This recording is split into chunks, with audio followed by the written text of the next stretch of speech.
ఏంటి బావగారు పిలిచారు? నమస్కారం అమ్మా. ఏం లేదమ్మా, అయ్యగారు మీకోసం సారి పంపించారు. ఈ లిస్టు ప్రకారం అన్ని సరిగ్గా ఉన్నా లేవో చూసుకోండి.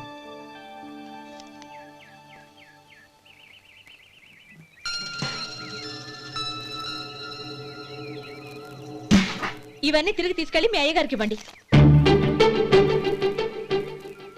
అదేంటమ్మా? దయచేసి ఇంకేం మాట్లాడొద్దు, చెప్పింది చేయండి.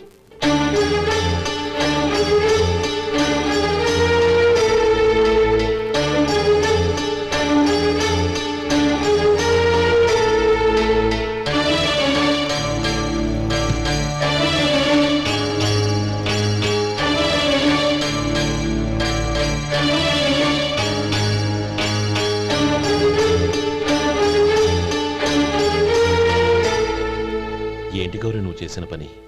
మీ నాన్నగారు అంత ప్రేమగా పంపిస్తే తిరిగి పంపించేశావు. ఆయన ఏమనుకుంటారు? ఏమనుకుంటే నాకేంటండి? ఎవరికైనా ఏదైనా పంపించేటప్పుడు వాళ్ళ స్టేటస్ కి తగ్గట్టుగా పంపించాలి. నాకు పంపించాల్సిన వస్తువులు అవి. ఆ మాత్రం ఇంగిత జ్ఞానం లేకుండా పంపితే నేనెందుకు తీసుకోవాలి?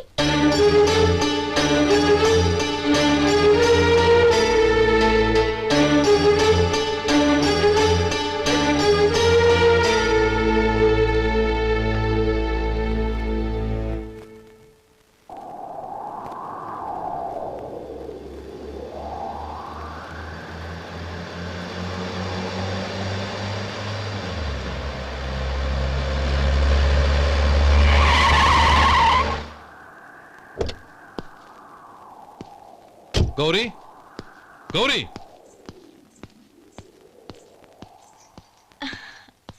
రండి నాన్న. ఏంటమ్మా నువ్వు చేసిన పని? నేనేం చేశాను? ఇంకా ఏం చేయాలమ్మా?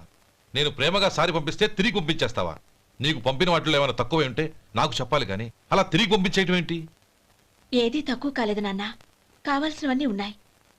కానీ ఉండకూడదు కూడా ఒకటి ఉంది. ఏంటమ్మా అది? ప్రతి వస్తువు మీద నా పేరు. అందులో తప్పేముంది? నాన్న, ఎప్పుడైతే నేను ఇంట్లో కోడలిగా అడుగు పెట్టానో అప్పుడే వీళ్లలో ఓ మనిషిని అయిపోయాను. మీరు పంపిన వస్తువులు ఇక్కడుంటే అవి చూసినప్పుడల్లా వాటి మీద నా పేరు కనపడి ఇది నీది అని గుర్తు చేసి నన్ను పరాయిదాన్ని చేస్తాయి. అది కాదమ్మా. ఇంకేమీ చెప్పకండి నాన్న. పాలలాంటి ఈ ఇంట్లో నన్ను పంచదారలా కలిసిపోనివ్వండి. 10 కాలాల పాటు నన్ను తీయగా బతకనివ్వండి. I'm very happy with what I have here. దయచేసి ఇంకేమీ పంపడానికి ప్రయత్నించకండి ప్లీజ్. కూతురుగా మీ కోరిక తీర్చలేకపోయినందుకు నన్ను క్షమించండి నాన్న. ఈ ఇంటి కోడలిగా నా బాధ్యత నెరవేర్చేలా దీవించండి.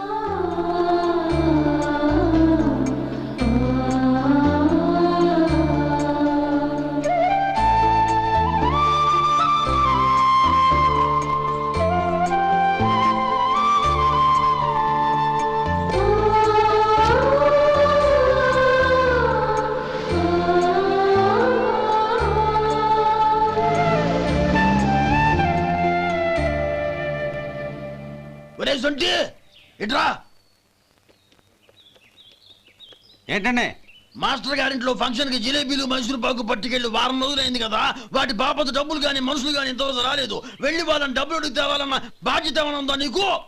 మీకు అసలు బుర్ర ఉందా? తీసుకెళ్లి వారం రోజులైంది కదా, బతుకుంటే వాళ్ళు వచ్చి ఉండేవాళ్ళుగా. సర్లే వెళ్ళి క్లీనింగ్ చేసుకో. పబ్లిక్ పబ్లిక్ వెళ్ళు.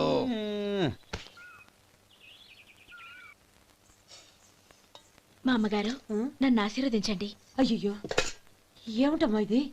శుభమా అంటూ శ్రావణ శుక్రవారం పూట ఎవరైనా సుమంగళికి నమస్కరించి ఆశీర్వాదం తీసుకోవాలి కానీ నాకు కదమ్మా. మా అమ్మగారు, నుదుటిన బొట్టు మెళ్ళో సూత్రం ఉంటేనే సుమంగళి ఎవరు? మనసులో మంగళకరమైన ఆలోచనలున్న వాళ్లే సుమంగళవుతారు. 3 తరాలు చూసిన మీకంటే సుమంగళ ఎవరుంటారు చెప్పండి? మీరొక్కసారి నన్ను దీవిస్తే 100 ఏళ్లు నేను పసుపు కుంకాలతో చల్లగా ఉంటాను. నన్ను ఆశీర్వదించండి.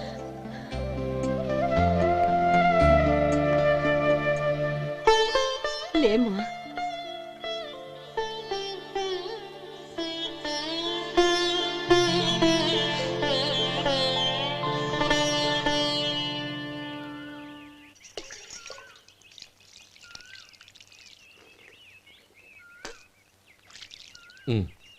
తుడుచుకోండి. గౌరీ, వంటలు అదరగొట్టేశావు. థ్యాంక్స్ అండి. రే, ఇలాంటి భోజనం తిని చాలా కాలం అయిందిరా. రసం బ్రహ్మాండం. అనయ్య నువ్వు వేసుకున్నావా? వేసుకోవడం ఏంటి, 2 చెంబులు గడగడ తాగిసా బ్రేవ్. వదినా అన్ని వంటలు అద్దరిపోయాయి. అమ్మా, కూరల్లో మసాలా పొడి వేసావా లేక మసాలా నూరి వేసావా? నూరే వేశాను బావగారు. అది అందుకే అంత రుచిగా ఉంది. నేను చెప్పేగా. కానివ్వండి.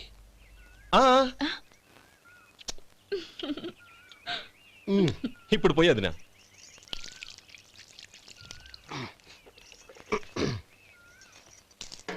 అనయ్య ఏమండి మరిది గారు, నా వంట గురించి మీరేం చెప్పలేదే? దోసకాయ పచ్చడి చాలా బాగుందండి. తన్ని నన్ని తానని నన్ని. థ్యాంక్స్ వదినా. తీసుకోండి.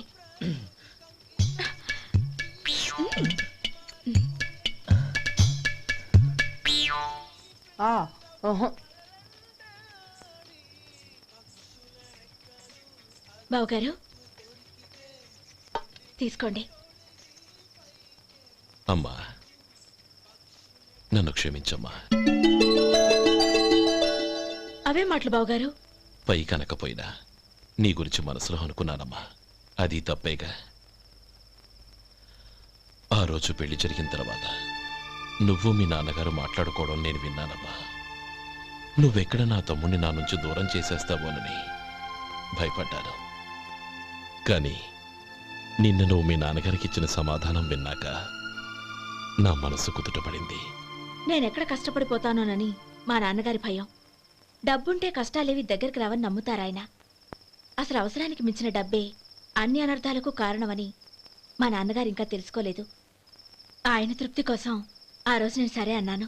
శభాషమ్మా, చాలా గొప్ప మాట అన్నావు. మేము పాలో నీళ్ళో మాకు తెలియదు గాని నువ్వు మాత్రం పచ్చదరవేనమ్మా.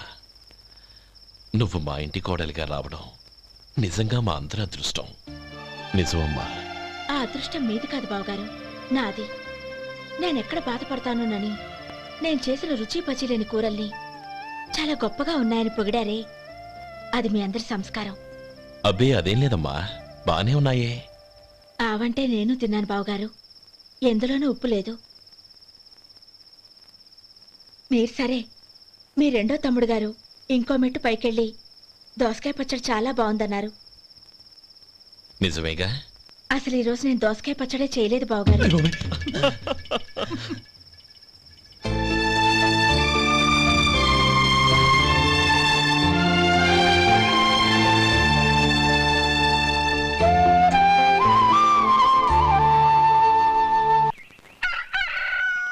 దమ్ము కొట్టి 3 గంటలైంది.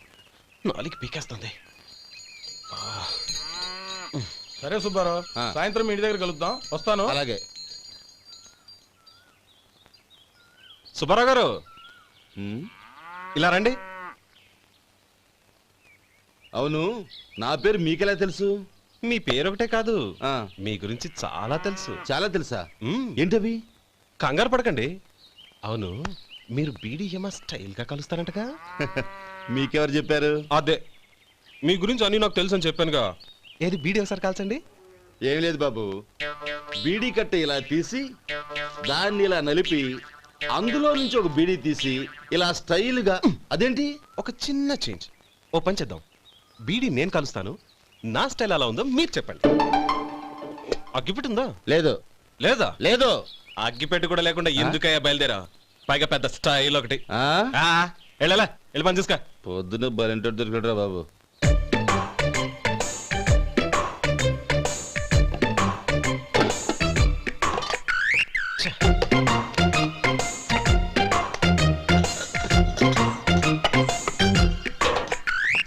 ఏంటి వెతుకుతున్నావు? అబే ఏం లేదు వదినా.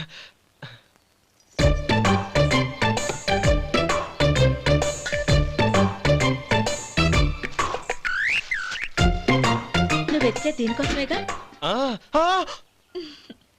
పర్వాలేదు, తీసుకో. తీసుకో. థ్యాంక్ యూ వదినా.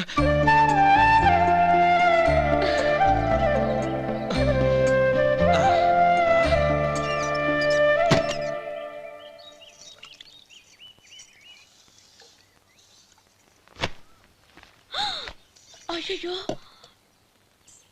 బావగారు స్నానానికి వెళ్తున్నారా? అవునమ్మా. ఒక్క నిమిషం, వేడి నీళ్ళు పెట్టాను, కాగ్గాని పిలుస్తాను. నాకు వేడి నీళ్ళు అవసరం లేదమ్మా, చన్నీళ్ళతో. అది కాదండి, వేడి నీళ్ళు పెట్టేశానుగా, ఒక్క నిమిషంలో రెడీ అయిపోతాయి.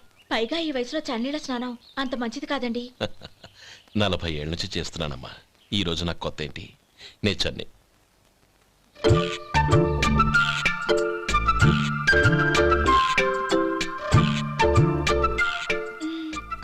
శేఖరవా, దానికి మీరు కాపలా. గొప్ప వదిన, గొప్ప మరిది. బాగుంది. ఏం కాలుస్తున్నాడు? బీడి. బీడి ఎలాగూ కాలుస్తున్నాడని తేలిపోయిందిగా. అడ్డమైనవి కాల్చి ఆరోగ్యం పాడు చేసుకోదని చెప్పు. అవేవో దూది పెట్టిన సిగరెట్లుంటాయంటగా, ఫిల్టర్. అవే వాటిని కాల్చమని చెప్పు. ఇదిగో నేను చెప్పినట్టు చెప్పుకో.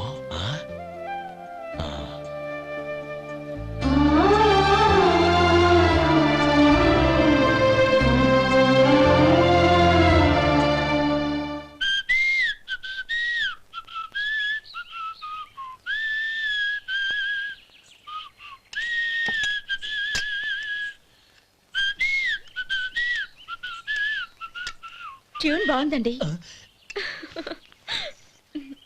కాఫీ తీసుకోండి. అక్కడ పెట్టండి. నేను ఇస్త్రీ చేస్తాను, మీరు జరగండి. పర్లేదు. అది కాదండి, మీరు వెళ్ళి త్వరగా స్నానం చేసి రెడీ అవ్వండి, ఈలోగా నేను చేసి పెడతాను. పర్లేదండి. నా బట్టలు కూడా ఇస్త్రీ చేసుకోవాలి, మీరు వెళ్ళండి. అలాగేనండి. అయ్యో, కాఫీ తీసుకెళ్ళండి. కాలుతుంది, జాగ్రత్త.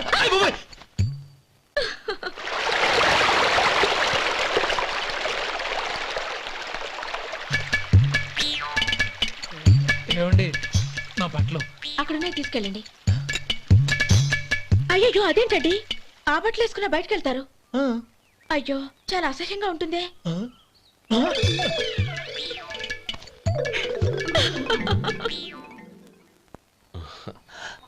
ఆహా రేయ్, వాసన అదిరిపోతుంది. ఈ రోజు పట్టుపట్టాల్సిందే. అంతగా అన్నయ్య, ఎక్సర్సైజ్ చేసి మరీ ఆకలి పెంచుతున్నాను. ప్రొద్దున నుంచి పచ్చ మంచినీళ్ళు కూడా ముట్టలేదు. రే సొంటే, లేరా. ఏంటి? రారా. రే పాపం వాడిని కూడా పోంచమందావా? అలాగే అన్నయ్య. ఏంటి ఏంట్రా ఈ మధ్య కనపడటం మానేసావు? ఇదరా అక్కడి నుంచి నన్ను పిలిచింది. అసలు నేను అర్జెంట్ పని వెళ్తుంటే నీకు అంతర్చడి పని ఏంట్రా? మీలాగా నాకేం పని పాట లేదనుకుంటున్నారా? ఇలా చెట్టు కింద కూర్చో సొల్లు కబుర్లు చెప్పుకోవడానికి. టూరింగ్ టాకీస్ లో టైటానిక్ ఇంగ్లీష్ పిక్చర్ వచ్చింది, చూడ్డానికి వెళ్తున్నాను. అనవసరంగా నా టైం అంతా వేస్ట్ చేశారు. అసలు మీరు టైటానిక్ సినిమా గురించి విన్నారా? వెళ్ళలేదురా. వినాలయ్యా.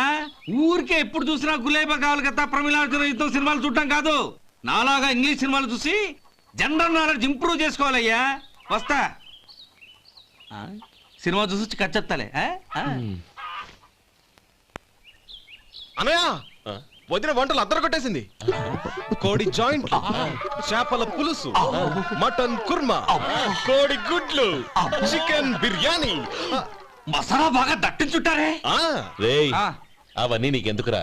ఏదో ఇంగ్లీష్ సినిమాకి వెళ్ళాలనో? ఏ ఇంగ్లీష్ సినిమా అన్నా? పెద్ద ఇంగ్లీష్ సినిమా. మన ఆదు సుబ్బారావు గారు తెలుగులో మూగ మనుషులను ఎప్పుడో తీశారు. దాన్ని తిరిగేసి టైటానిక్ అని తీశారు. కాకపోతే అందులో గోదావరి, ఇందులో సముద్రం, అందులో పడవ, ఇందులో ఓడ, అంతే. మరేదో జనరల్ నాలెడ్జ్ ఇంప్రూవ్మెంట్ అన్నా? అబ్బే, అది లేని వాళ్ళకు, మనలాంటి వాళ్ళకి ఎందుకు? అంతేనంటావా?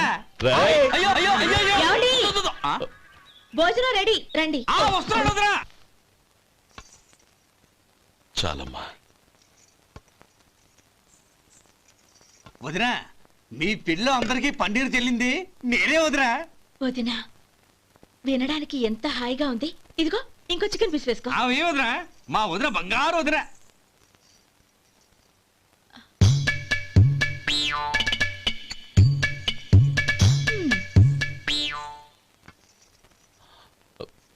ఇంకో ముక్క వేయనా? అదేంటి గౌరీ, తమ్ముడికి చికెన్ అంటే చాలా ఇష్టం, వాడికి లేదే?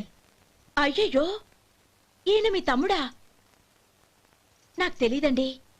ఒక్కసారైనా నా మొహం చూసి మాట్లాడాలిగా, ఒక్కసారైనా నా నొదినాన్ని పిలవాలిగా, అప్పుడేగా తను నా మరిదని నాకు తెలిసేది. వాడికి చిన్నప్పటి నుంచి కాస్త సిగ్గెక్కువమ్మా. కాస్త ఎక్కువైతే పర్వాలేదు బావగారు. ఈయనకి మరీ ఎక్కువ. చూడు గోపి, ఎందుకు సిగ్గు?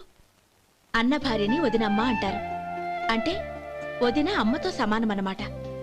అమ్మని చూసి ఎవరైనా సిగ్గుపడతారా?